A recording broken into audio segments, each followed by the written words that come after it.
In this video, I'm going to talk to you about blessings. I'm on my bike riding here in this beautiful park on this nice sunny day, and I'm going to talk to you about blessings. Jews from around the world read in this week's Bible portion, Torah portion, the message pertaining to blessings.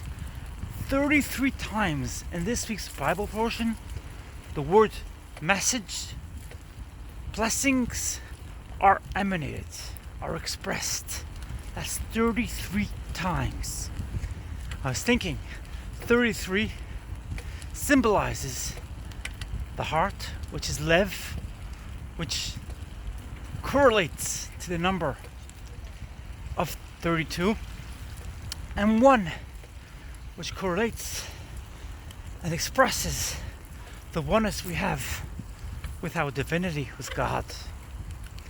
That's 33 times in this week's Bible portion the word blessings are expressed.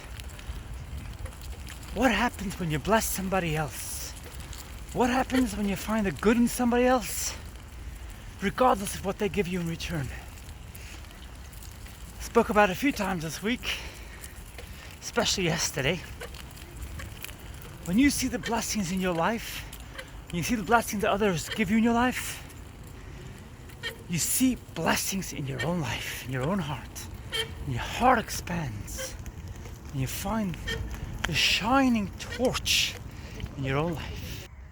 Yesterday I told you that if you bless others, if you thank others, if you find the goodness in others, even if they've never found the goodness in you, and even if they have rejected you, they've ignored you, and even, in my case, thanking my past abuser.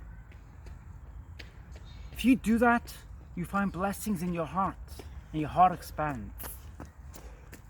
Scientists have proven, through research, that if we bless other people, if we find the good in other people, we find the good in ourselves. We find the blessings in ourselves. What you project, you get back. That's what the message of Thanksgiving is all about. It's actually all about finding the means to thank others, finding the means to thank yourself. For if you thank yourself, you'll be thankful towards others, and they will eventually be thankful towards you. But even if they're not thankful towards you ever, recognize and acknowledge that their past trauma might very well be the cause of their inability to find it within their heart to see the good in you. In my lifetime, I've seen people who struggled from past abuse, who struggled from past means of being undermined, of being made to feel inferior. And as a result, unfortunately, they carried on the chain of victimhood. They created more victims, and created more people who were affected by the original abuser's actions. The original abuser is likely to have been abused themselves, because that's the way it works. Bitter people are struggling, are grappling, are dealing with past trauma. Don't walk into their territory. Don't try to get out of them what they can't give you. Rather, try to get out of yourself what you could give yourself. And that is love, consideration, judging someone else favorably, seeing the good in them despite what they've been through. In my lifetime, I faced rejection. In my lifetime, I faced being made to feel inferior. I'm so grateful and so thankful to God that I'm able to look back and totally understand where that rejection came from, why it had nothing to do with me and no to do with the people who were rejecting me, who were unable to accept me. It's a powerful and a dynamic effect when you're able to look at people who rejected you, ignored you, pretended you didn't exist. You look at them and say, don't say it to their face though, just say, I'm sorry. I'm sorry for the pain and trauma you are struggling with, and therefore you have hence gone on to cause and feed others with your pain and trauma. I'm sorry. I know it hurts. And I know that nothing could replace what was taken away from you. I'm sending out to you my blessings, my shining, illuminating light, which illuminates blessings, kindness, and goodness. Give kindness to another, even if they can't give you any kindness. Because the brain, rather the subconscious brain, does not know the difference. The subconscious brain does not know the difference between loving yourself, liking yourself, and liking somebody else. Loving somebody else and loving yourself are equally on the same playing field. That's a powerful message which I'm sharing with you today. What was the big deal? I'm out here riding my bike. What was the big deal for Isaac, for Yitzchak in the Bible, to give Esau, another blessing, another few blessings? What was the big deal? Why couldn't he share his blessings? Why can he share his blessings freely? Why can he shower Esau with more blessings and make Esau and Yaakov, Esau and Jacob, Esav and Yaakov? Why couldn't he just give both of them equally the blessings that which he could have given them? It's a verbal expression of blessing. What was the big deal?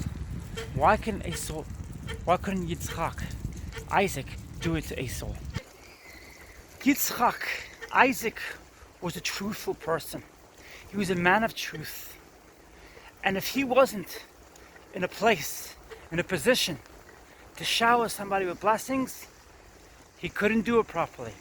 He did end up giving Esau some blessings, but he couldn't give him the exact same blessings that he gave Jacob, Yaakov.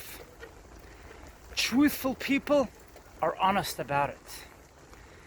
Although I tell you to shower others with blessings, you still got to realize that if you're not in a position to do it, you're not in a great place, be truthful about it. Don't be in denial about it. If you can't shower others with blessings, and you know you're going to be bitter, you know you're going to be angry, frustrated, and you know you're going to want to vent, tell people about it. Tell them your feelings and tell them why you're like that in that state. In the case of Isaac, Yitzchak didn't have to tell Esau, didn't have to tell Esau. Esau had intuition. Esau was a very spiritual man, and he had no problem identifying that which his father didn't possess at that point in time. It's a powerful message today. This video is a powerful video about victimhood, about blessings, about honesty. Isaac was an honest man, a man of truth. He is very rarely mentioned in the Bible. There's very little mentioned in the Bible of Yitzchak. He was a man of truth. He didn't search for fame. He didn't get much fame. Nonetheless, that didn't deter him from doing the right thing. That didn't deter him from seeing the truth from a place of truth. And when he gave his blessings, they worked. They were powerful. His intuition was distilled when Jacob walked into the room. His intuition, although he suspected that it may not be Jacob, he said that this does feel like Esau, this does feel like Yaakov. This does feel like Esau, it does feel like Esav, not like Yaakov. His intuition was distilled when he gave that blessing. Why was it so? Because at times our intuition is distilled. At times we are corrupted by sadness, and we don't have an ability to fully integrate our positivity, our intuition, our insight into situations. When you are struggling in a state of depression, don't worry about it. Don't worry about being like somebody else. Be yourself.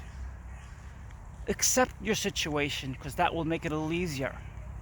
But don't worry about it. It's just something you go through right now, and it's okay. No, you can't give someone else blessings at that point in time. You can't see the good in others, and that's okay. But it's good to be truthful about it. If you can't give somebody blessings, tell them I can't give you blessings because of my situation. There's nothing wrong with being honest, truthful, and being absolutely in a state of delivering that which you could deliver, honest and truthful about it. That's today's message. It's a powerful message which incorporates the message from the Bible reading, the Torah reading, which Jews from around the world read in the synagogues this Saturday. I'm excited because this Shabbat, this Saturday, I will be hearing this amazing reading in the synagogue. I'm looking forward to it. I look forward to seeing you in my next video. Wishing you a great weekend, a great Shabbat if you celebrate Shabbat, a peaceful Shabbat, a peaceful weekend you shall have, and I'm wishing you my amazing blessings. I am the light, you are the light you are.